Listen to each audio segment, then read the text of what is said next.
آج کی تقریر کا عنوان ہے حضرت ہود علیہ الصلاۃ والسلام، سیریل نمبر 199، 13 ذوالقعدہ سن 1425 ہجری مطابق 27 دسمبر سن 2004 عیسوی بروز پیر بعد نماز ظہر۔ بسم الله الرحمن الرحيم. الحمد لله الذي هدانا لهذا وما كنا لنهتدي لولا أن هدانا الله وأكمل لنا ديننا وأتم علينا نعمته ورضي لنا الإسلام دينا فلا نعبد ولا نستعين إلا إياه والصلاة والسلام الأكملان الأتمان على رسولنا محمد بن عبد الله بن عبد المطلب وعلى آله وأصحابه الكرام البررة السباق إلى الإيمان والهجرة وعلى من سلك مسلكهم إلى يوم القيام. أما بعد فأعوذ بالله السميع العليم من الشيطان الرجيم. بسم الله الرحمن الرحيم. وإلى عاد أخاهم هودا قال يا قوم اعبدوا الله ما لكم من إله غيره إن أنتم إلا مفترون.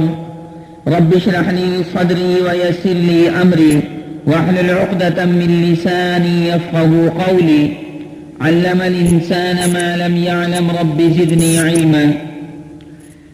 گرامی قدر حاضرین محفل، اللہ تبارک و تعالی نے اپنی توحید کو سمجھانے کے لیے اور اپنی یکتائی کو سمجھانے کے لیے اس عالم فانی کے اندر، اس دنیائے دنیا کے اندر کم و بیش 1,24,000 انبیاء کرام علیہم الصلاۃ والسلام کو مبعوث فرمایا۔ ہر نبی نے، ہر رسول نے اپنے اپنے مقام پر، اپنی اپنی جگہ پر ان لوگوں کو سمجھایا جن لوگوں کی جانب اس رسول کو اور اس نبی کو اللہ تبارک و تعالی نے مبعوث فرمایا۔ آپ کو میں نے پہلے بھی کئی مرتبہ بتلایا کہ ہمارے اور آپ کے پیارے پیغمبر جناب محمد الرسول اللہ صلی اللہ علیہ وسلم تو تمام جہانوں کے لیے نبی بنا کر بھیجے گئے، رحمت للعالمین بنا کر بھیجے گئے۔ آپ صلی اللہ علیہ وسلم سے پہلے جتنے بھی انبیاء کرام اور رسول عظام اس دنیا کے اندر تشریف لائے وہ محدود علاقے کے لیے ہوتے تھے، محدود مقام کے لیے ہوتے تھے، محدود جگہ کے لیے ہوتے تھے، خاص جگہ کے لیے نبی بنا کر، رسول بنا کر بھیجے جاتے تھے۔ لیکن حضرت آمنہ کے در یتیم جناب محمد الرسول اللہ صلی اللہ علیہ وسلم تمام جہانوں کے لیے نبی بنا کر بھیجے گئے، ساری کائنات کے لوگوں کے واسطے پیغمبر بنا کر بھیجے گئے۔ ان پیغمبروں میں سے جو نبی کریم صلی اللہ علیہ وسلم سے پہلے دنیا کے اندر بھیجے گئے، حضرت ہود علیہ الصلاۃ والسلام بھی ہیں۔ حضرت ہود علیہ الصلاۃ والسلام کو باری تعالیٰ نے حضرت نوح علیہ الصلاۃ والسلام کے بعد دنیا کے اندر مبعوث فرمایا۔ میری مراد ایک دم حضرت نوح علیہ الصلاۃ والسلام سے بات کی نہیں ہے، بلکہ حضرت نوح علیہ الصلاۃ والسلام حضرت ہود علیہ الصلاۃ والسلام سے پہلے پیغمبر گزرے ہیں، اور حضرت ہود علیہ الصلاۃ والسلام کا زمانہ حضرت نوح علیہ الصلاۃ والسلام کے زمانے کے بعد ہے۔ حضرت نوح علیہ الصلاۃ والسلام بھی باری تعالیٰ کے پیغمبر نبی، اور حضرت ہود علیہ الصلاۃ والسلام بھی آسمان زمین کے پیدا کرنے والے خدا کے پیغمبر اور نبی تھے۔ ہم ان کے اوپر بھی ایمان رکھتے ہیں، ہر نبی اور ہر پیغمبر کے اوپر، ہر رسول کے اوپر ہمارا کامل مکمل اکمل ایمان ہے، اذعان ہے، یقین ہے۔ اللہ تبارک و تعالی نے جن نبیوں اور رسولوں کے اسماء گرامی قرآن مجید فرقان حمید میں ذکر فرما دیے، بیان فرما دیے، ان کے اوپر بالتفصیل ہم ایمان لاتے ہیں، اور جن پیغمبروں کے اسماء گرامی نام ہائے مبارکہ ذکر نہیں فرمائے ان کے اوپر بالاجمال ہمارا ایمان ہے۔ بہرحال کسی نبی اور رسول کے درمیان بحیثیت نبی ہونے اور بحیثیت رسول ہونے کے ہم کوئی فرق نہیں کرتے. مقامات کا بہرحال فرق ہے. تلک الرسل فضلنا بعضهم على بعض، قرآن مجید فرقان حمید کے اندر باری تعالیٰ نے پہلے ہی فرما دیا ہے. تو حضرت ہود علیہ السلام کو بھی اللہ تبارک و تعالیٰ نے نبی اور پیغمبر بنا کر بھیجا. حضرت ہود علیہ السلام کا ذکر کیا گیا قرآن مجید میں، اور ان کی قوم عاد کا بھی ذکر کیا گیا قرآن مجید فرقان حمید میں. حضرت ہود علیہ السلام کا ذکر خواتین و حضرات قرآن عزیز میں 7 جگہ آیا ہے. یعنی سورہ اعراف کے اندر آیا ہے، اور سورہ ہود کے اندر آیا ہے، سورہ شعراء کے اندر آیا ہے. حضرت ہود علیہ السلام کے ساتھ ساتھ قرآن مجید کے اندر قوم عاد کا بھی ذکر کیا گیا ہے. سورہ اعراف میں، سورہ ہود میں، سورہ مومنون میں، سورہ شعراء میں، سورہ فصلت میں، سورہ احقاف میں، سورہ ذاریات میں، سورہ قمر میں اور سورہ حاقہ میں قوم عاد کا ذکر آسمان زمین کے پیدا کرنے والے خدا نے فرمایا ہے. حضرت ہود علیہ السلام کی جو قوم تھی جس کو قوم عاد کہا جاتا ہے، اس کو عاد اولا بھی کہتے ہیں. ایک عاد ثانیہ بھی ہے، یعنی دوسری عاد بھی ہے، وہ حضرت صالح علیہ السلام کی قوم کہلاتی ہے، جس کو قوم سمود بھی کہتے ہیں. قرآن مجید فرقان حمید میں متعدد مقامات پر ان چیزوں کا ذکر اللہ تبارک و تعالی نے فرمایا ہے، جیسا کہ میں نے آپ کے سامنے ابھی اس کا بالاجمال ذکر کیا ہے.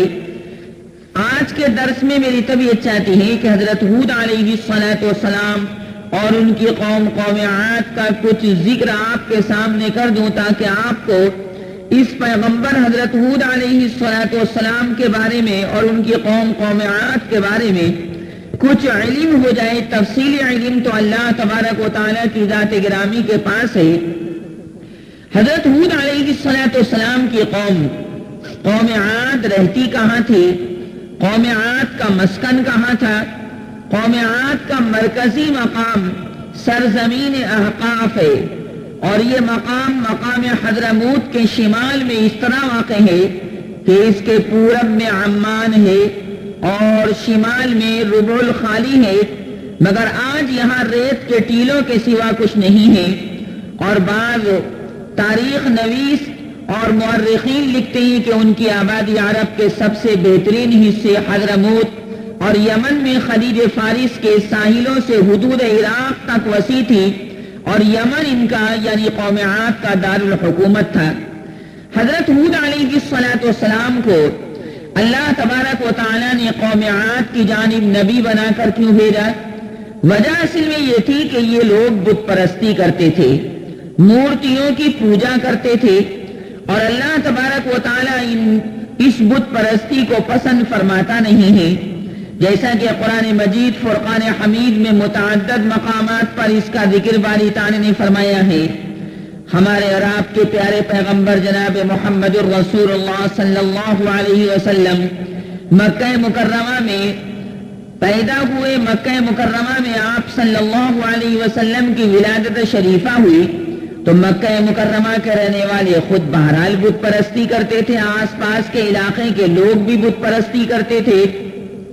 ہر قبیلے اور ہر خاندان کا بت بالکل جدا گانا تھا، اور وہ بتوں کے بارے میں خاص طور سے یہ عقیدہ رکھتے تھے کہ یہ بت ہم اس لیے پوجتے ہیں کہ یہ اللہ تبارک و تعالیٰ کی بارگاہ میں ہماری سفارش کر دیں گے، اور سفارش کر کے ہماری بخشش کروا دیں گے، ہماری مغفرت کروا دیں گے. اللہ تبارک و تعالیٰ نے اس بات کی تردید فرمائی کہ یہ تو بے جان ہے، یہ سفارش کرنے کے قابل نہیں ہے. ان بتوں کو تو تمہارے ہاتھوں نے خود بنایا ہے، تمہارے ہاتھوں نے ان کی بہرحال خود صنائی کی ہے، اور یہ تمہارے ہاتھوں کی وجہ سے وجود پذیر ہوئے ہیں. تو ظاہر ہے کہ یہ تو بالکل بے جان ہیں، ان کے اندر کسی قسم کی حیات اور زندگی موجود نہیں. اور اے لوگو، اے بت پرستو، تمہارے اندر حیات اور زندگی بہرحال موجود ہے. تو جن بتوں کو تم نے اپنے ہاتھوں سے بنایا ہے ان کی تم کیسے پوجا کر سکتے ہو؟ اللہ تبارک و تعالیٰ کی ذات گرامی، خدا کی ذات گرامی تو ان تمام عیبوں سے پاک اور صاف ہے. خدا کا یہ مقام نہیں، جس کی عبادت کی جائے اس کا یہ مقام نہیں ہے. بہرحال باری سبحانہ و تعالیٰ کی بارگاہ میں سفارش کا یہ عقیدہ رکھتے تھے کہ ان بتوں کی ہم اس واسطے پوجا کرتے ہیں کہ یہ ہماری سفارش کروا دیں گے. چنانچہ باری تعالیٰ نے سورہ یونس کے اندر 11ویں پارے میں اس بات کا ذکر فرمایا، وَيَعْبُدُونَ مِن دُونِ اللَّهِ مَا لَا يَضُرُّهُمْ وَلَا يَنفَعُهُمْ وَيَقُولُونَ هَؤُلَاءِ شُفَعَاؤُنَا عِندَ اللَّهِ قُلْ أَتُنَبِّئُونَ اللَّهَ بِمَا لَا يَعْلَمُ فِي السَّمَاوَاتِ وَلَا فِي الْأَرْضِ سُبْحَانَهُ وَتَعَالَى عَمَّا يُشْرِكُونَ. باری تعالیٰ نے یہ بات فرمائی کہ یہ بالکل غلط عقیدہ ہے، عقیدہ باطلہ ہے. اللہ تبارک و تعالیٰ ان تمام شرکیہ چیزوں سے بالکل پاک و صاف ہے. اور ہم اور آپ جو نماز کے اندر ثنا پڑھتے ہیں، سبحانک اللہم آخر تک پڑھتے ہیں نیت باندھنے کے بعد، اس کے تو شروع میں ہی اس بات کا ذکر فرما دیا گیا ہے. سبحانک اللہم و بحمدی کا مطلب یہی ہے کہ پروردگار آپ اپنی حمد و ثنا کے ساتھ، آپ اپنی تعریف کے ساتھ ہر عیب سے پاک و صاف ہیں، ہر برائی سے پاک و صاف ہیں، ہر نقص سے پاک و صاف ہیں، ہر طرح کی کمی سے پاک و صاف ہیں. اس بات کا اظہار نماز کے آغاز میں ہی نماز پڑھنے والا سبحانک اللہم و بحمدک و تبارک اسمک و تعالی جدک و لا الہ غیرک پڑھ کر دیتا ہے. تو بہرحال حضرت ہود علیہ السلام کو ان لوگوں کی جانب نبی اور رسول بنا کر اسی واسطے بھیجا گیا کہ یہ لوگ بت پرستی کرتے تھے، ایک اللہ کو مانتے نہیں تھے، اور شرکی عقائد ان کے اندر موجود تھے، بدعات اور خرافات ان کے اندر رچ بس گئی تھی. بری زندگی تھی، ظلمت والی زندگی تھی، اندھیرے والی زندگی تھی، نور والی زندگی نہیں تھی، ضیاء والی زندگی نہیں تھی، روشنی والی زندگی ان کے اندر موجود نہیں تھی. اللہ تبارک و تعالیٰ نے حضرت ہود علیہ السلام کو ان کی جانب نبی بنا کر بھیجا، اور حضرت ہود علیہ السلام خود قوم عاد سے تعلق رکھتے تھے. اسی بنیاد پر باری تعالیٰ نے حضرت ہود علیہ السلام کو قوم عاد کا بھائی قرار دیا ہے کہ ان کا تعلق انہی سے ہے. یہ حضرت ہود تمہارے پاس آئے ہیں، تمہارے خاندان سے تعلق رکھتے ہیں، تمہارے قبیلے سے تعلق رکھتے ہیں، اسی طرح تمہاری قوم سے تعلق رکھتے ہیں. تم ان کو جانتے پہچانتے ہو، ان کا بچپن تمہارے سامنے گزرا ہے، ان کی شباب کی حالت اور ان کی جوانی کی حالت تمہارے سامنے گزری ہے. تم ان کے مقام کو، ان کے ابوین یعنی پیرنٹس، ماں باپ کو اچھی طریقے سے جانتے ہو. لہذا ہم نے کسی نئے آدمی کو تمہارے پاس نبی بنا کر نہیں بھیجا کہ تم اس کو اجنبی سمجھ کر اور تم اس کو اوپرا سمجھ کر چھوڑ دو، بلکہ یہ حضرت ہود علیہ السلام تو تمہاری قوم سے تعلق رکھتے ہیں. اور پھر یہ کہ یہ تم کو سمجھا رہے ہیں، تمہیں نصیحت کر رہے ہیں، تمہارے سامنے موعظت یعنی نصیحت کی چیز پیش کر رہے ہیں، اللہ تبارک و تعالیٰ کی وحدانیت کا پرچم تمہارے سامنے بلند کر رہے ہیں، بت پرستی سے منع کر رہے ہیں، ظلمت اور اندھیرے سے تمہیں نکال کر نور اور روشنی کی جانب لا رہے ہیں، اسلامی تعلیمات تمہارے سامنے پیش کر رہے ہیں، تمہیں ٹیڑے میڑے راستے سے ہٹا کر، بچا کر، منقطع کر کے سیدھے راستے پر گامزن ہونے کے لیے ارشاد فرما رہے ہیں. اور اس پر تم سے کوئی پیسہ نہیں مانگ رہے ہیں، تم سے کوئی درہم اور دینار نہیں مانگ رہے ہیں، تم سے کوئی عوض نہیں مانگ رہے ہیں، تم سے کوئی بدلہ نہیں مانگ رہے ہیں، بلکہ بے لوث یہ تبلیغ دین حنیف کر رہے ہیں، اخلاص کے ساتھ یہ اعلاء کلمت اللہ کر رہے ہیں، اخلاص کے ساتھ تمہیں اللہ تبارک و تعالیٰ کی وحدانیت اور یکتائی اور اللہ تبارک و تعالیٰ کی طاقت اور قوت کا پیغام تم تک پہنچا رہے ہیں تو تمہیں ان کی بات ماننی چاہیے، کیونکہ یہ حضرت ہود علیہ السلام تمہارے ہمدرد ہیں، تمہارے لیے مخلص ہیں، تمہارے لیے غمگسار ہیں، تمہاری تکالیف اور مصائب اور بلیات کے اندر تمہارا ساتھ دینے والے ہیں۔ لیکن حضرت ہود علیہ السلام کی قوم عاد نے اس بات کو تسلیم نہیں کیا اور حضرت ہود علیہ السلام کی اہمیت کو سمجھا نہیں۔ باری تعالی نے قرآن کریم کے اندر سورہ ہود مستقل ایک سورت رکھی ہے، اس کے اندر 12ویں پارے میں فرمایا ہے وَإِلَىٰ عَادٍ أَخَاهُمْ هُودًا قَالَ يَا قَوْمِ اعْبُدُوا اللَّهَ مَا لَكُم مِّنْ إِلَٰهٍ غَيْرُهُ إِنْ أَنتُمْ إِلَّا مُفْتَرُونَ يَا قَوْمِ لَا أَسْأَلُكُمْ عَلَيْهِ أَجْرًا إِنْ أَجْرِيَ إِلَّا عَلَى الَّذِي فَطَرَنِي أَفَلَا تَعْقِلُونَ وَيَا قَوْمِ اسْتَغْفِرُوا رَبَّكُمْ ثُمَّ تُوبُوا إِلَيْهِ يُرْسِلِ السَّمَاءَ عَلَيْكُمْ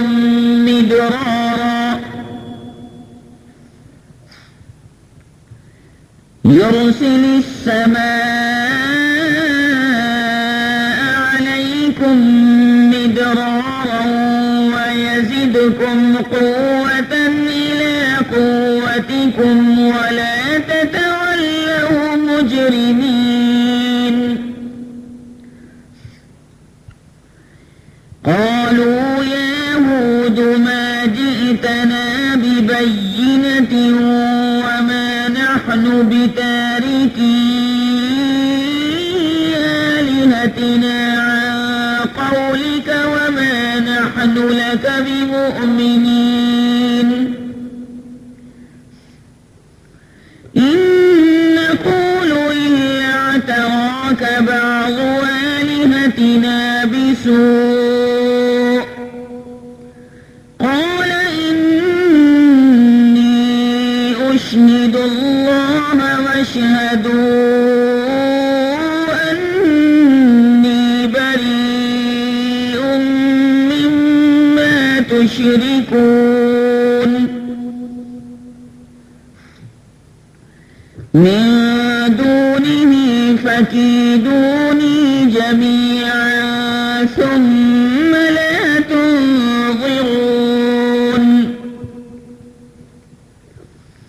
إِنِّي تَوَكَّلْتُ عَلَى اللَّهِ رَبِّي وَرَبِّكُمْ مَا مِن دَابَّةٍ إِلَّا هُوَ آخِذٌ بِنَاصِيَتِهَا إِنَّ رَبِّي عَلَى صِرَاطٍ مُسْتَقِيمٍ۔ جیسا کہ میں نے آپ کے سامنے شروع میں عرض کیا کہ قرآن مجید فرقان حمید میں حضرت ہود علیہ السلام کا ذکر اور قوم عاد کا ذکر باری تعالیٰ نے متعدد مقامات پر فرمایا ہے۔ قوم عاد کے لوگ بت پرست تھے، صنم پرستی صنم تراشی میں ماہر تھے۔ ان کے معبودان باطل بھی قوم نوح علیہ السلام کی طرح کئی تھے۔ ود نام کے بت کو پوجتے تھے، سوا نام کے بت کو پوجتے تھے، یغوث نام کے بت کو پوجتے تھے، یعوق نام کے بت کو پوجتے تھے، نصر نام کے بت کی پوجا کرتے تھے۔ اور حضرت عبداللہ ابن عباس رضی اللہ تعالی عنہما سے ایک اثر منقول ہے، اس میں ہے کہ ان کے بت کا نام سمود، صاد میم واو دال، اور ایک کا نام ہتار تھا، ہا تا الف را۔ کتاب البدایہ والنہایہ جلد اول میں ایسے ہی لکھا ہوا ہے۔ حضرت ہود علیہ السلام کو ان کی جانب نبی اور رسول بنا کر بھیجا گیا۔ عاد اپنی مملکت کی سطوت اور جبروت اور جسمانی طاقت کے غرور میں ایسے چمکے کہ انہوں نے خدا واحد کو بالکل بھلا دیا اور اپنے ہاتھوں کے بنائے ہوئے بتوں کو اپنا معبود مان کر ہر طرح کے شیطانی اعمال بے خوف و خطر کرنے لگے. کوئی برائی ایسی نہیں تھی جو قوم عاد نہ کرتی ہو. تب اللہ تبارک و تعالی نے انہی میں سے ایک پیغمبر حضرت ہود علیہ السلام کو بھیجا. حضرت ہود علیہ السلام قوم عاد کی سب سے زیادہ شاندار شاہ خلوت کے ایک فرد تھے. خلوت خالام وعدال، سرخ و سفید رنگ حضرت ہود علیہ السلام کا تھا اور باعزت تھے، وجی تھے. ان کی داڑھی بھی بہت بڑی تھی. کتاب آئینی جلد ہفتم کتاب الانبیاء کے اندر یہی حلیہ حضرت ہود علیہ السلام کا بیان کیا گیا ہے. حضرت ہود علیہ السلام نے اپنی قوم کو اللہ تبارک و تعالیٰ کی توحید اور اس کی عبادت کی طرف دعوت دی اور لوگوں پر ظلم و جور کرنے سے روکا، مگر قوم عاد نے ایک نہ مانی اور حضرت ہود علیہ السلام کو سختی کے ساتھ جھٹلایا اور غرور و تکبر کے ساتھ کہنے لگے کہ میاں آج دنیا میں ہم سے زیادہ طاقت کا مالک کون ہے، قوت کا مالک کون ہے؟ من اشد منا قوہ. اس کا ذکر باری تعالیٰ نے 24ویں پارے میں فرمایا ہے. اور واقعی سچی بات یہ کہ حضرت ہود علیہ السلام کی جو قوم تھی، قوم عاد، طاقت اور قوت اللہ تبارک و تعالی نے ڈیل ڈول باری سبحانہ و تعالی نے ان کو بہت زیادہ عنایت فرمایا تھا. بلکہ قرآن تو یہ کہتا ہے کہ ان جیسی قوم آج تک دنیا میں پیدا نہیں کی گئی. اس نے فرمایا 24ویں پارے میں فَأَمَّا عَادٌ فَاسْتَكْبَرُوا فِي الْأَرْضِ بِغَيْرِ الْحَقِّ وَقَالُوا مَنْ أَشَدُّ مِنَّا قُوَّةً أَوَلَمْ يَرَوْا أَنَّ اللَّهَ الَّذِي خَلَقَهُمْ هُوَ أَشَدُّ مِنْهُمْ قُوَّةً وَكَانُوا بِآيَاتِنَا يَجْحَدُونَ. انہوں نے کہا کہ نہیں، ہم تو تمہاری بات نہیں مانتے اور ہم سے زیادہ طاقت والا، قوت والا، شکتی والا کون ہے؟ اللہ تبارک و تعالی نے فرمایا کیا ان لوگوں کو پتہ نہیں کہ باری تعالیٰ جس نے ان کو پیدا کیا ہے وہ ان سے زیادہ طاقت اور قوت کا مالک ہے؟ ان کا اور اللہ تبارک و تعالیٰ کا کیا جوڑ ہے؟ بہرحال یہ طاقت جو تمہیں ملی ہے اللہ کی طرف سے ملی، یہ شان و شوکت جو تمہیں ملی وہ اللہ کی طرف سے ملی، یہ ڈیل ڈول جو تمہیں ملا یہ اللہ کی طرف سے ملا، اور اسی طرح یہ شکتی جو تمہیں ملی یہ باری سبحانہ و تعالیٰ کی جانب سے ملی. ایسی حالت جو تمہیں شاندار حالت جو ملی وہ باری سبحانہ و تعالیٰ کی جانب سے تم کو ملی. اور واقعی تم جیسا باری تعالیٰ نے کسی کو پیدا نہیں کیا، جیسا کہ سورہ فجر کے اندر 30ویں پارے میں عما یتساءلون کے پارے میں باری تعالیٰ نے اسی بات کو بیان فرمایا ہے. اللہ تبارک و تعالیٰ نے سورہ فجر کی آیات مقدسہ میں بھی ان کا ذکر کیا ہے، قوم عاد کے لوگوں کا ذکر کیا ہے اور یہ بتلایا ہے کہ ان جیسا اللہ تبارک و تعالیٰ نے کسی کو پیدا نہیں فرمایا. أَلَمْ تَرَ كَيْفَ فَعَلَ رَبُّكَ بِعَادٍ إِرَمَ ذَاتِ الْعِمَادِ الَّتِي لَمْ يُخْلَقْ مِثْلُهَا فِي الْبِلَادِ. اور جلالین شریف کے اندر لکھا ہوا ہے 8ویں پارے میں علامہ جلال الدین سیوطی علیہ الرحمہ نے اس کی ذرا وضاحت فرمائی. وَاذْكُرُوا إِذْ جَعَلَكُمْ خُلَفَاءَ مِنْ بَعْدِ قَوْمِ نُوحٍ وَزَادَكُمْ فِي الْخَلْقِ بسطہ کے بعد لکھا ہے قُوَّةً وَطُولًا كَانَ طَوِيلُهُمْ 100 ذِرَاعٍ وَقَصِيرُهُمْ 60. یعنی ان کا ڈیل ڈول، ان کی طاقت اور قوت بہت زیادہ بڑی تھی حضرت ہود علیہ السلام کی قوم کی. ان میں سے لمبا آدمی، ایک روایت کے مطابق جیسا کہ میں نے جلالین شریف کی یہ عبارت پڑھی اس میں ہے کہ لمبے سے لمبا آدمی 100 گز کا ہوتا تھا اور ناٹے سے ناٹا ٹھگنے سے ٹھگنا 60 گز کا ہوتا تھا، 60 گز لمبا ان میں کا بونا ناٹا آدمی، اور ظاہر ہے کہ 100 گز لمبا آدمی ظاہر ہے کہ بہت زیادہ ڈیل ڈول کا مالک ہوتا ہے۔ اور تفسیر ساوی میں علامہ احمد بن محمد مالکی علیہ الرحمہ نے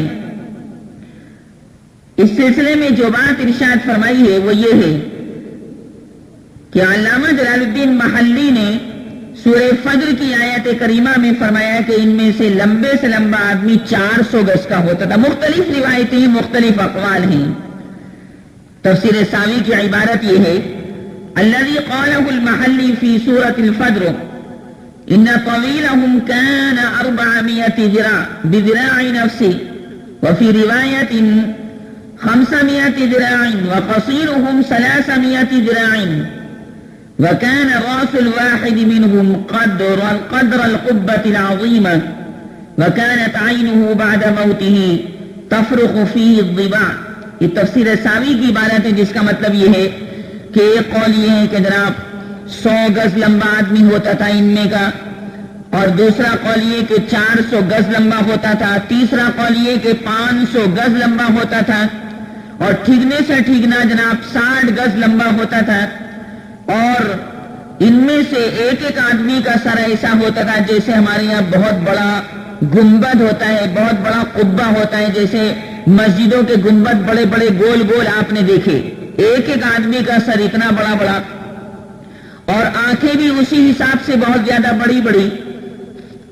آج اس زمانے کے اندر ان میں کا کوئی آدمی اٹھ کر آ جائے تو ظاہر ہے کہ لوگوں کو ڈر محسوس ہو، لوگ گھبرا جائیں کہ اتنا لمبا آدمی، ڈیل ڈول کا آدمی، قد و قامت کا آدمی عجیب و غریب انداز سے پیدا کیا گیا ہے۔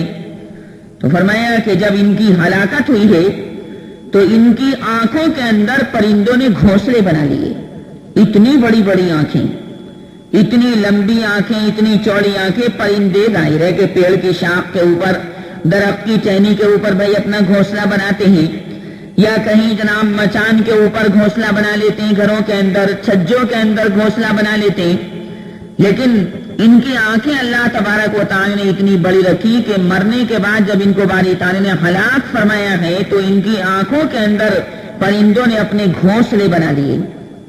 تو بہرحال حضرت ہود علیہ السلام اپنی قوم کو، قوم عاد کو برابر سمجھاتے رہتے تھے۔ حضرت ہود علیہ السلام فرماتے دیکھو اپنی جسمانی طاقت اور حکومت کے اوپر گھمنڈ نہ کرو، بلکہ خدا کا شکر ادا کرو کہ اللہ تبارک و تعالی نے تم کو یہ دولت بخشی، قوم نوح کی تباہی کے بعد تم کو زمین کا مالک بنا دیا، تم کو فارغ البال عنایت فرمائی، خوشحالی کی زندگی عنایت فرمائی، لہذا اللہ تبارک و تعالیٰ کی نعمتوں کو نہ بھولو اور اپنے ہاتھوں بنائے ہوئے بتوں کی پرستش کرنے سے، پوجا کرنے سے، عبادت کرنے سے باز آ جاؤ۔ یہ بت نہ تو کوئی نفع پہنچا سکتے ہیں، نہ فائدہ پہنچا سکتے ہیں، نہ دکھ دے سکتے ہیں، نہ ضرر پہنچا سکتے ہیں، نہ نقصان پہنچا سکتے ہیں۔ موت اور حیات، نفع نقصان سب ایک اللہ ہی کے ہاتھ میں ہے۔ دیکھو مانا کہ تم عرصے تک سرکشی اور اس کی نافرمانی میں مبتلا رہے ہو، میں کہتا ہوں کہ واقعی تم لوگوں نے اللہ تبارک و تعالیٰ کی بڑی نافرمانی کی ہے، مگر اللہ تبارک و تعالیٰ غفور ہے، غفار ہے۔ آج بھی اگر توبہ کر لو اور تم باز آ جاؤ تو اللہ تبارک و تعالیٰ کی رحمت بہت وسیع ہے، بہت بڑی ہے، تمہارے گناہوں سے زیادہ اللہ تبارک و تعالیٰ کی رحمت کی چادر بہت بڑی ہے۔ اور دیکھو توبہ کا دروازہ ابھی بند نہیں ہوا، تم لوگ اگر اللہ تبارک و تعالیٰ سے مغفرت چاہو، اللہ تبارک و تعالیٰ سے استغفار کرو تو وہ تمہیں معاف فرما دے گا، تمہیں بخش دے گا۔ اللہ کی جانب تم رجوع کر لو، باری تعالیٰ کی جانب لوٹ جاؤ، جس نے تمہیں پیدا کیا وہ میرا بھی خالق اور مالک ہے اور تمہارا بھی خالق اور مالک ہے، وہ تم کو معاف کر دے گا۔ تقوی طہارت کی زندگی اختیار کر لو، وہ تم کو دن دونی رات چوگنی ترقی عطا کرے گا، تمہیں عزت سے نوازے گا، اعزاز و اکرام سے نوازے گا، اور مال و عزت میں تمہیں سرفرازی بخشے گا۔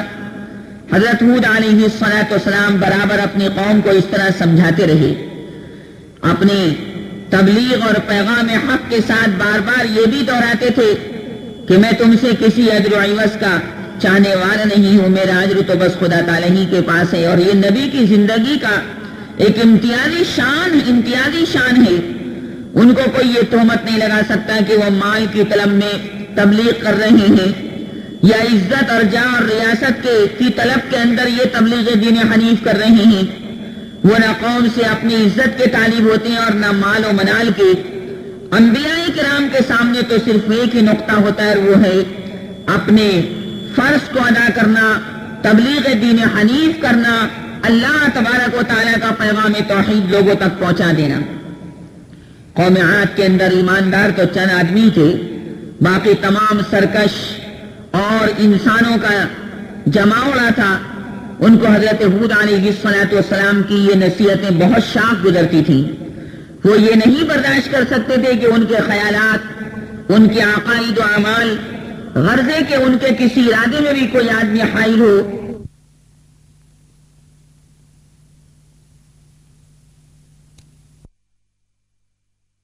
پانی کے اوپر کمر بستہ ہو گئی۔ حضرت ہود علیہ السلام کو بے وقوف گرداننا شروع کر دیا اور ان کی معصومانہ حقانیتوں اور صداقتوں کی تمام یقینی دلائل اور براہین کو جھٹلانا شروع کر دیا۔ اور حضرت ہود علیہ السلام سے کہنے لگے کہ اے ہود، تو ہمارے پاس ایک دلیل بھی نہ لایا، اور تیرے کہنے سے ہم اپنے خداؤں کو چھوڑنے والے نہیں، اور نہ ہم تجھ پر ایمان لانے والے ہیں۔ ہم اس دھوم میں آنے والے نہیں ہیں کہ تجھ کو خدا کا رسول مان لیں اور اپنے خداؤں کی عبادت چھوڑ کر یہ یقین کر لیں کہ وہ اللہ تبارک و تعالیٰ کے سامنے ہمارے سفارشی نہیں ہوں گے۔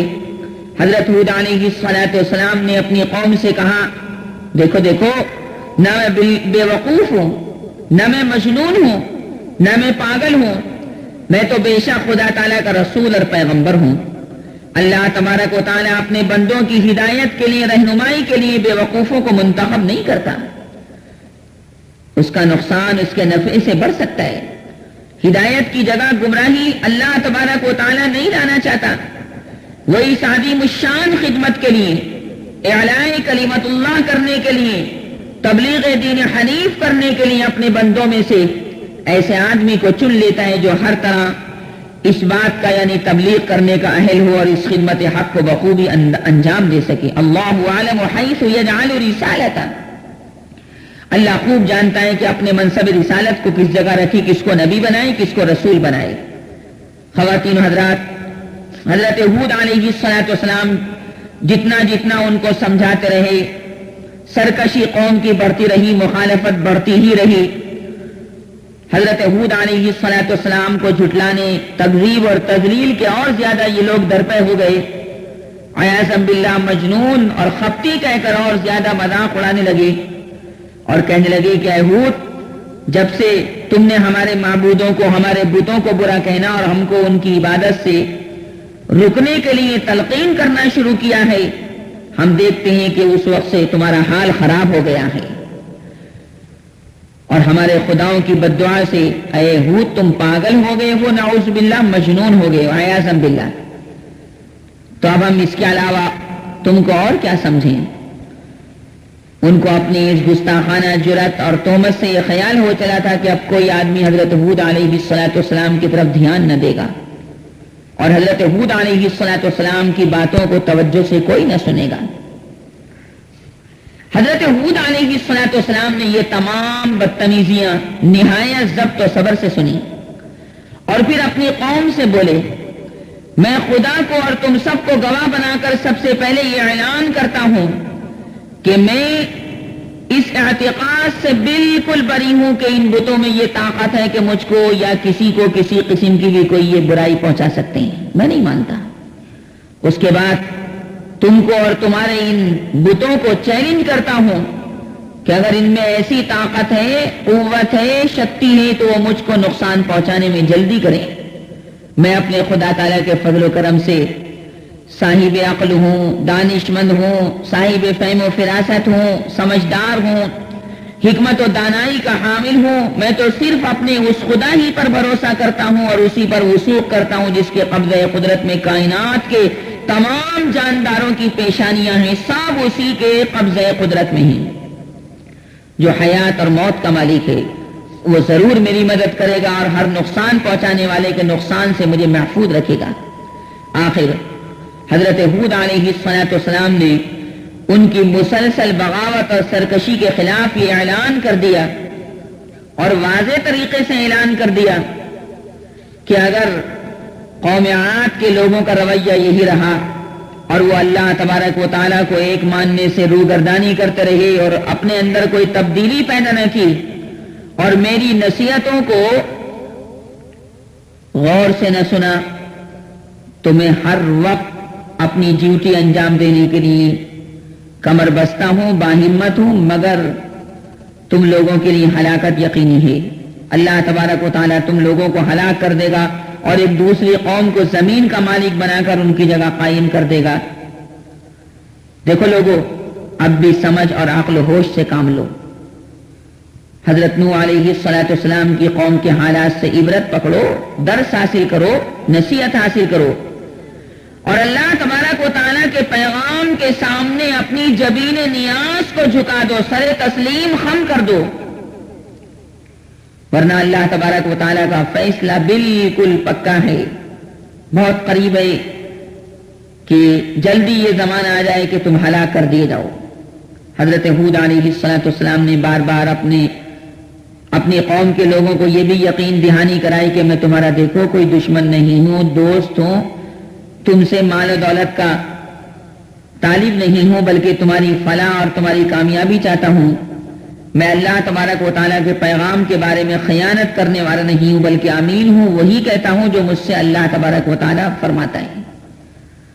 تم کو اپنی ہی قوم کے ایک انسان پر خدا کے پیغام نازل ہونے سے اچنبھا نہیں ہونا چاہیے، کیونکہ یہ شروع سے ہی اللہ تبارک و تعالیٰ کی سنت جاریہ ہے، طریقہ جاریہ ہے کہ انسانوں کی ہدایت اور سعادت کے لیے انہی میں سے ایک آدمی کو چن لیتا ہے اور اپنا رسول بنا کر ان کو خطاب کرتا ہے۔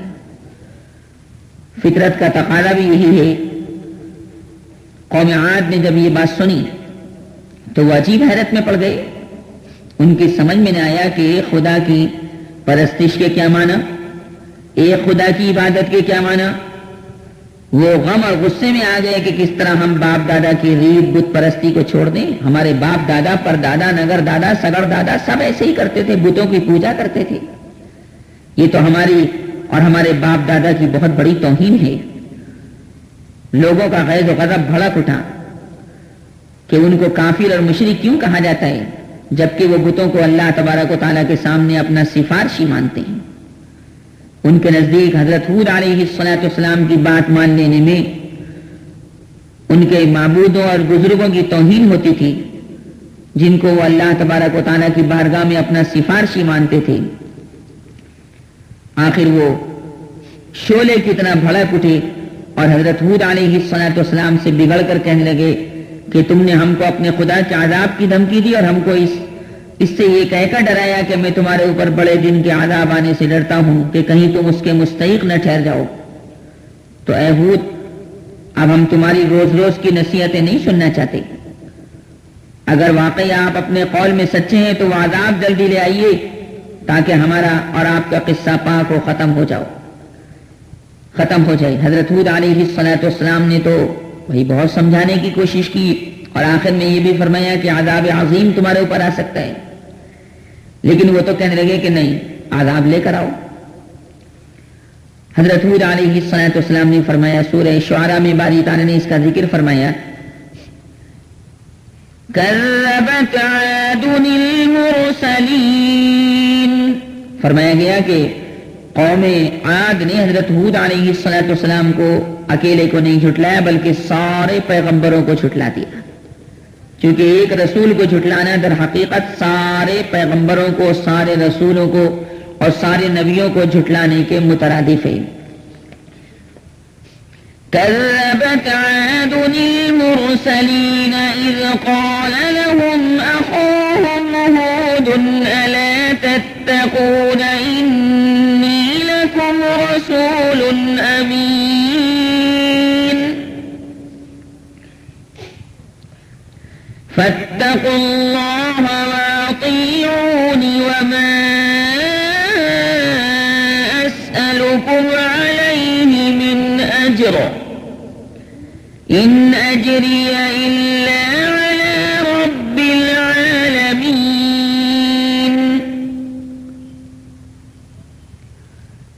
أتبنون بكل ريع آية تعبثون وتتخذون مصانع لعلكم تخلدون وَإِذَا بَطَشْتُمْ بَطَشْتُمْ جَبَّارِينَ فَاتَّقُوا اللَّهَ وَأَطِيعُونِ وَاتَّقُوا الَّذِي أَمَدَّكُم بِمَا تَعْلَمُونَ أَمَدَّكُم بِأَنْعَامٍ وَبَنِينَ وَجَنَّاتٍ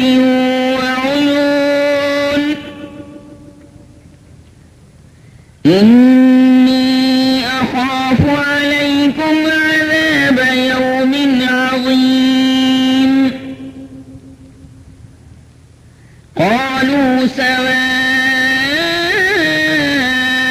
علينا أوعظت أم لم تكن من الواعظين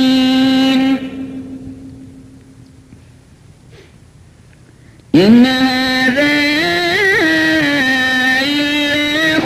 الأولين وما نحن بمعذبين فكذبوه فأهلكناهم إن في ذلك لآية وما كان أكثرهم مؤمنين وإن ربك لهو العزيز الرحيم.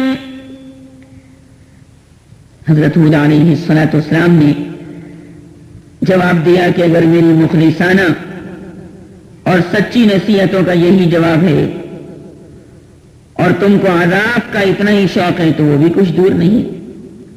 تمہارے پروردگار کی جانب سے تم پر عذاب و غضب آن پہنچا. تم کو شرم نہیں آتی کہ تم چند خود ساختہ بتوں کو ان کے نام گھڑ کر پکارتے ہو اور تم اور تمہارے آبا و اجداد ان کو خدا کی دی ہوئی دلیل کے بغیر من گھڑت طریقے پر ان کو اپنا سفارشی مانتے ہو. بہرحال حضرت ہود علیہ الصلاۃ والسلام کی قوم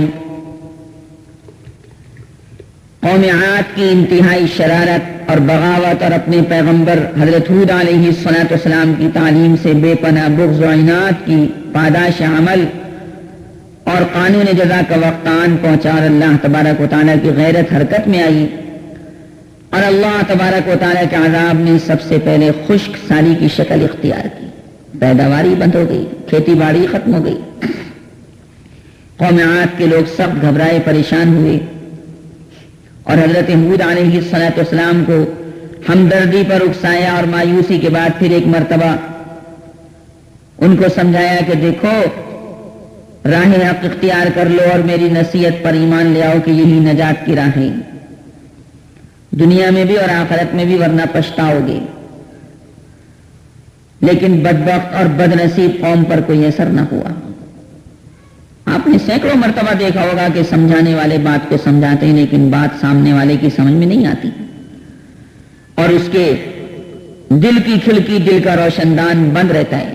وہ بات کو قبول کرنے کے لیے ایگری اور تیار نہیں ہوتا.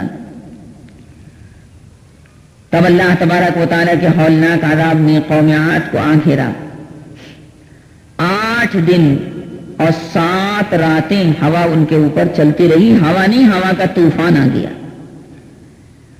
ابھی آپ نے شاید کل کی نیوز میں سنا ہو, اخباروں میں پڑھا ہو, ریڈیو سے اور ٹیلی ویژن سے یہ خبر سنی ہو کہ جناب انڈونیشیا کے اندر, کل کی بات ہے, تازی بات ہے, کل صبح 6:30 بجے زلزلہ آیا اور کتنے ملکوں کو لپیٹوں میں لے لیا. شری لنکا کے اندر جناب کتنی تباہی ہوئی. ہمارے ہندوستان میں, تمل ناڈو میں, آندھرا پردیش میں, کیرالا میں کتنی تباہی ہوئی ہے. کتنے ہزار آدمی جناب کل کام آ گیا. سمندر کے اندر طغیانی آ گئی, گاؤں کے گاؤں برباد ہو گئے. کل کی تازی بات ہے. ہوا تیزی کے ساتھ چلی، سمندر میں جناب زبردست موجیں اٹھی، 20-20 فٹ 30-30 فٹ اونچی موجیں پانی کی اونچی، اور ہلاکت اور بربادی آ گئی. لوگوں کو پتہ بھی نہیں تھا کہ صبح ہوتے ہوتے جناب یہ ہلاکت ہمارے اوپر آ جائے گی. تو اللہ تبارک و تعالیٰ نے تو فرمایا کہ دیکھو جی یہ اللہ کا عذاب سوتے سوتے بھی آ جاتا ہے. اب چاہے تم رات کو سو جاؤ یا دوپہر میں سو جاؤ قیلولہ کرنے کی حالت میں، اس وقت بھی آ سکتا ہے. تو حکم ربی کی بات ہے، اللہ کا عذاب تو اللہ کے حکم کے تابع ہے. کل کی بات ہے، تازی بات ہے، لاشوں کے ڈھیر لگ گئے. اور جو تمل ناڈو کی مکھیہ منتری ہے جے للیتا، اس نے تو اعلان کر دیا کہ پوسٹ مارٹم بھی نہیں ہوگا لاشوں کا. بھائی کتنا پوسٹ مارٹم کریں گے؟ ہزاروں لاشیں وہاں پر پڑی ہیں، ہزاروں لاشیں پڑی ہیں. اور یہ بھی پیشین گوئی کی گئی کہ زلزلے کے جھٹکے آتے رہیں گے. اللہ تبارک و تعالیٰ سے حفاظت طلب کرنی چاہیے اور باری تعالیٰ کی جانب رجوع کر لینا چاہیے. استغفار کی زیادتی رہنی چاہیے، کیونکہ انسان سے ہر وقت کوئی نہ کوئی گناہ ہوتا ہی رہتا ہے. کبھی زبانی گناہ ہو جاتا ہے، کبھی ہاتھ پیر کا گناہ ہو جاتا ہے، کبھی دماغ کا گناہ ہو جاتا ہے. انسان تو بھائی گناہ سے مرکب ہے، غلطیاں انسان سے ہوتی رہتی، چاہے مرد ہو چاہے عورت ہو، لڑکا ہو یا لڑکی ہو. لیکن اللہ تبارک و تعالیٰ کی رحمت کی چادر انسان کے گناہوں سے بہت زیادہ بڑی ہے. لہذا باری تعالیٰ کی جانب بندہ جب رجوع کرتا ہے تو باری تعالیٰ معاف فرما دیتے ہیں. وَلَوْ أَنَّهُمْ ظَلَمُوا أَنفُسَهُمْ جَاءُوكَ فَاسْتَغْفَرُوا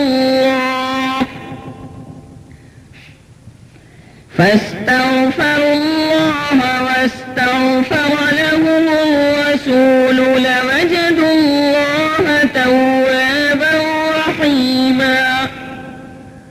اے پیغمبر، اگر یہ اللہ سے اپنے گناہوں کی مغفرت چاہیں، بخشش چاہیں، تو باری تعالیٰ انکار نہیں کرتا، اپنے بندے کو جناب آگے بڑھ کر دوڑ کر رحمت اللہ تبارک و تعالیٰ کی پکڑ لیتی ہے، استقبال کرتی ہے. حدیث شریف میں، حدیث قدسی میں خود یہ بات فرمائی گئی ہے کہ من تقرب منی شبرا تقربت منہ ذراعا.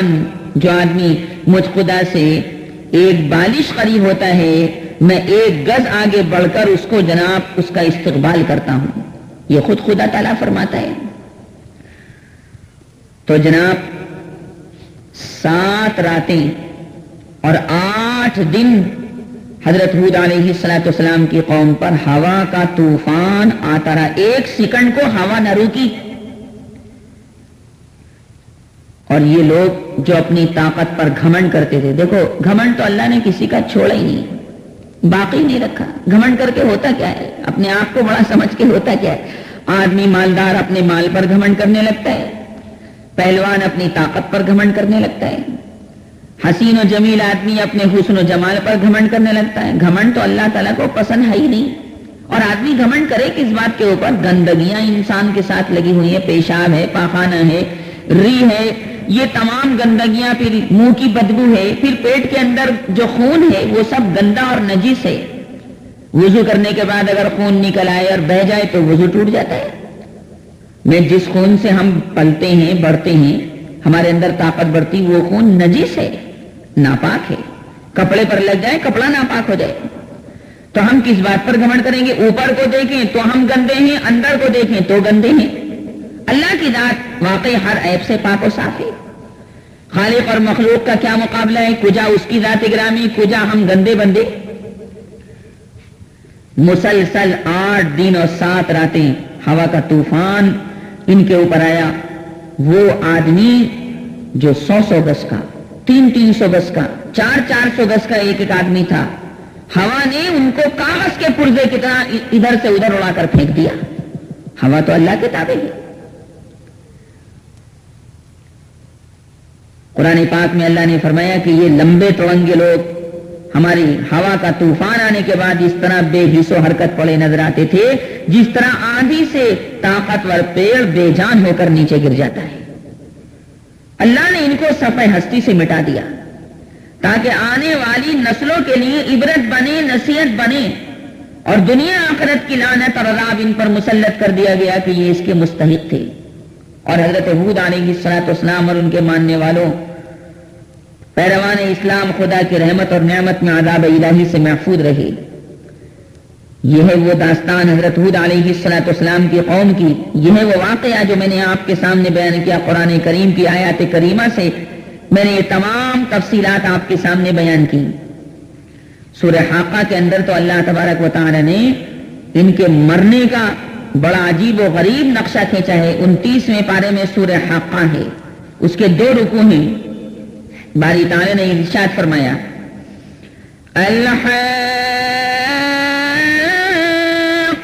ما الحاقة وما أدراك ما الحاقة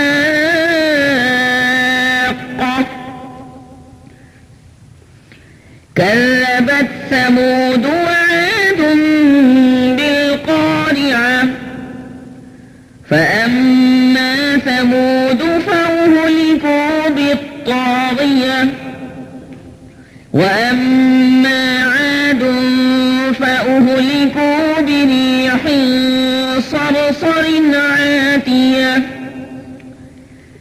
سخرها عليهم 7 ليال و8 أيام حسوما فترى القوم فيها صرعا كأنهم أعجاز نخل خاوية فهل ترى لهم من باقية۔ فرمایا وہ جو ہود علیہ السلام کی قوم کے لوگ تھے نا، میاں وہ تو ٹھنڈی سناٹے کی ہوا سے ہلاک کر دیے گئے، برباد کر دیے گئے۔ سناٹے کی ہوا تھی، ٹھنڈی ہوا تھی، بہت ٹھنڈی، ایسی ٹھنڈی سناٹے کی ہوا سے ہلاک کر دیے گئے کہ میاں ہاتھوں کے پاس سے گزرے تو ہاتھوں کے اندر سے گھستی ہوئی نکل جائے۔ ان پر 7 راتیں اور 8 دن لگاتار یہ ہوا چلتی رہی۔ کیا ہوا ان کا حال؟ وہ ایسے گرے ایسے گرے ایسے گرے کہ گویا وہ کھجور کے درختوں کی جڑیں ہیں۔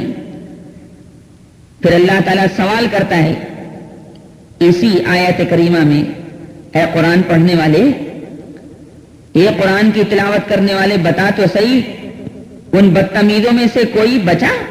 نہ بچا۔ ان بدماشوں میں سے کوئی بچا؟ کوئی نہ بچا۔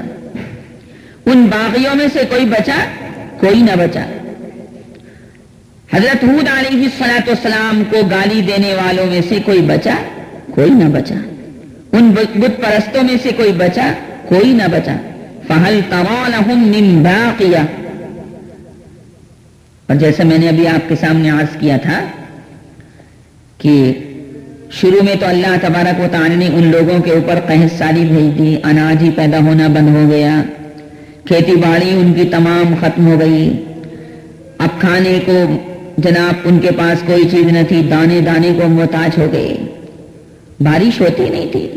بھائی بارش کی بوندیں تو اللہ کے حکم کے تابع ہیں، جب وہ چاہتا ہے بارش ہوتی ہے۔ آدمی کتنی کوشش کرے کہ بارش ہو جائے بارش ہو جائے، نہ، بارش کی بوندیں ایک بوند بھی اللہ کے حکم کے تابع ہے۔ ساری بارش بھی اللہ تعالیٰ کے قبضہ قدرت میں ہے۔ وہ جب چاہتا ہے جناب بارش کو بھیج دیتا ہے، جس علاقے میں چاہتا ہے، امروہہ میں بھیجنا چاہے امروہہ میں پانی برس جاتا ہے، مراد آباد میں بھیجنا چاہے مراد آباد میں برس جاتا ہے، دہلی کے اندر جناب بھیجنا چاہتا ہے دہلی کے اندر پانی برس جاتا ہے، اور جب چاہتا ہے جناب سمندروں میں طغیانی پیدا کر دیتا ہے اور گاؤں کے گاؤں ہلاک کر دیتا ہے۔ وہ تو دکھاتا رہتا ہے کہ میں اس پر بھی قادر، اس پر بھی قادر، نعمت دینے پر بھی قادر اور نعمت کے چھیننے پر بھی قادر۔ اللہم احفظنا۔ لہذا میں تو بھائی جب چاہتا ہوں جہاں چاہتا ہوں وہ بارش بھیج دیتا ہوں، بارش برسا دیتا ہوں، بادل کو بھیج دیتا ہوں، بادل میں سے پانی نکلنے لگتا ہے، اور پھر مردہ زمین جو ہے وہ بے جان زمین پھر ترکاری اگانے لگتی، اناج اگانے لگتی ہے۔ 8ویں پارے میں سورہ اعراف میں اللہ نے فرمایا وَهُوَ الَّذِي يُرْسِلُ الرِّيَاحَ بُشْرًا بَيْنَ يَدَيْ رَحْمَتِهِ حَتَّى إِذَا أَقَلَّتْ سَحَابًا ثِقَالًا سُقْنَاهُ لِبَلَدٍ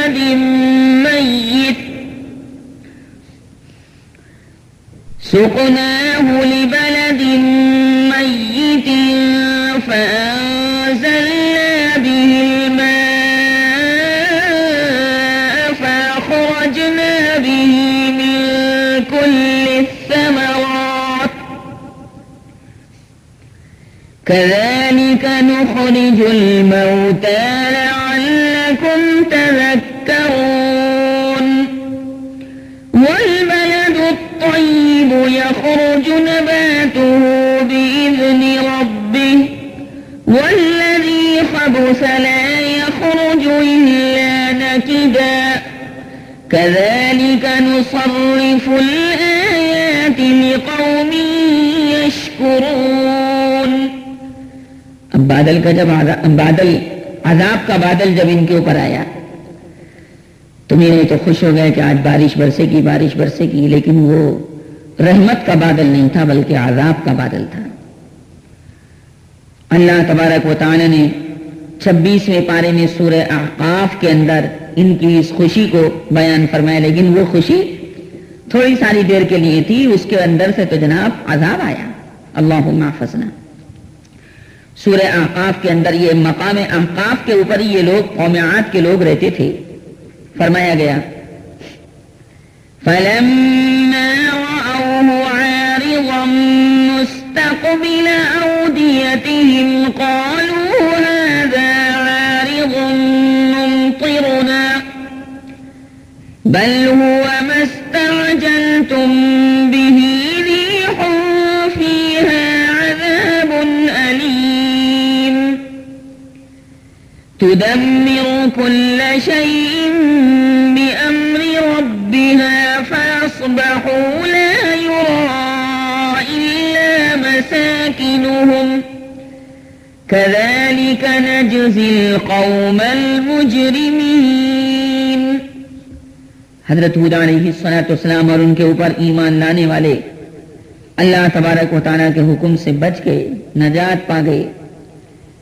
حضرت ہود علیہ السلام کی وفات اور ان کی قبر مبارک کے متعلق لوگوں کے مختلف دعوے ہیں. حضرموت کے رہنے والے لوگوں کا دعویٰ ہے کہ قوم عاد کی ہلاکت کے بعد حضرت ہود علیہ السلام حضرموت کے شہروں میں ہجرت کر کے آ گئے تھے. حضرموت ایک جگہ کا نام ہے اور وہیں ان کی وفات ہوئی، اور وادی برہوت کے قریب حضرموت کے مشرقی حصے میں تقریباً 2 مرحلے پر دفن ہوئے.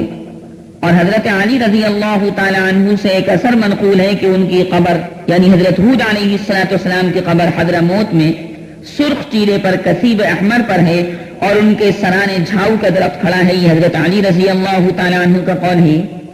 اور فلسطین والے یہ دعویٰ کرتے ہیں کہ حضرت ہود علیہ السلام فلسطین کے اندر دفن ہیں. بہرحال اللہ جانے، صحیح اللہ کو پتہ ہے کہ ان کی قبر مبارک کہاں ہے.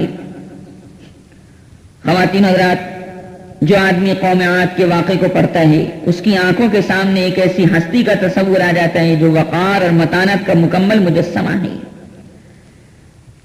حضرت ہود علیہ السلام کی شخصیت کبریٰ کا اور ذات گرامی کا تصور قوم عاد کے واقعے کو پڑھنے والے کے سامنے آ جاتا ہے کہ قوم ستاتی رہی اور یہ صبر کرتے رہے، قوم مذاق اڑاتی رہی اور یہ صبر فرماتے رہے، لیکن جیت تو صبر کرنے والے کی ہوتی ہے. اللہ صبر کرنے والوں کو بہت دیتا ہے اور انہی کو کامیابی عطا فرماتا ہے.